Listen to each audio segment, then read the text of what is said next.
Hey, if you're learning to become a coach, you are about to run into one of the biggest hurdles in this line of work. That powerful, almost irresistible urge to solve problems for people. So in this explainer, we're going to break down the art of the curious question and show you exactly why it's the key to unlocking real, lasting awareness for your clients. And just so you know, all the fantastic insights we're diving into today come straight from the great material put together by the International Coaching Group. Okay, first up, let's talk about a habit that is pretty much hardwired into all of us. I'm talking about that natural, immediate impulse to fix a problem the second you hear it. Now, be really honest with yourself for a second. When a friend or a coworker comes to you with an issue, what's your gut reaction? Is it to ask a question, or is it to jump right in and offer your 2 cents?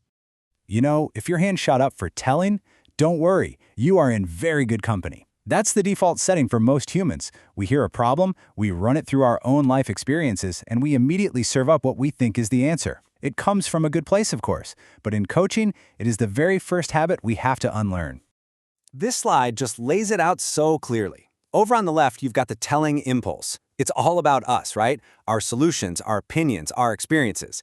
But now look at the right, the coaching stance.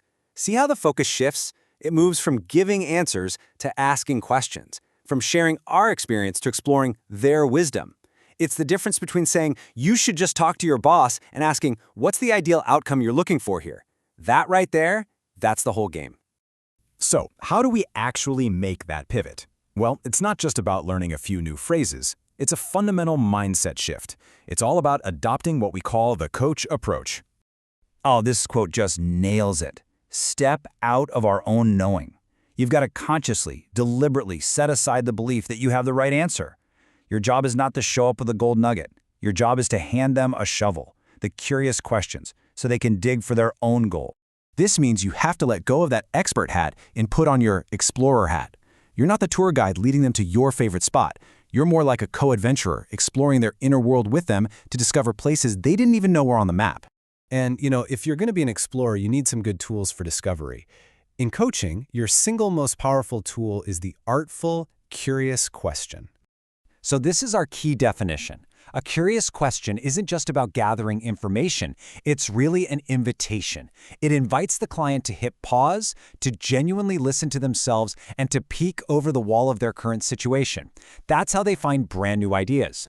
I absolutely love this metaphor. Think about it. Your questions are like little explorers you send into your client's mind.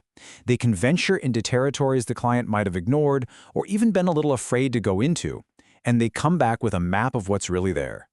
And this one is just as good. A coaching conversation without curious questions is like a car sitting in the driveway. It looks nice, but it's not going anywhere. The questions, they're the engines. They provide the horsepower and the momentum to move the whole thing forward.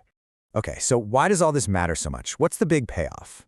Well, it's because this entire approach leads to the ultimate goal of coaching, change that actually sticks.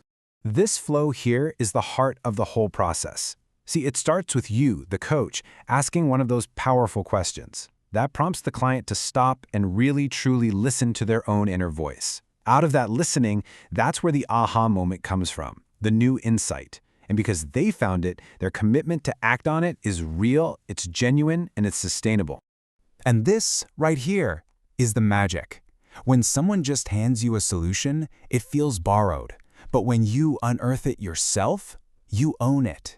An insight a client discovers for themselves is 100 times more powerful than any piece of advice you could ever give them. All right, theory is one thing, but coaching is all about action. So here's a little challenge for you to take everything we just talked about and put it into practice, like right now. It's simple, really.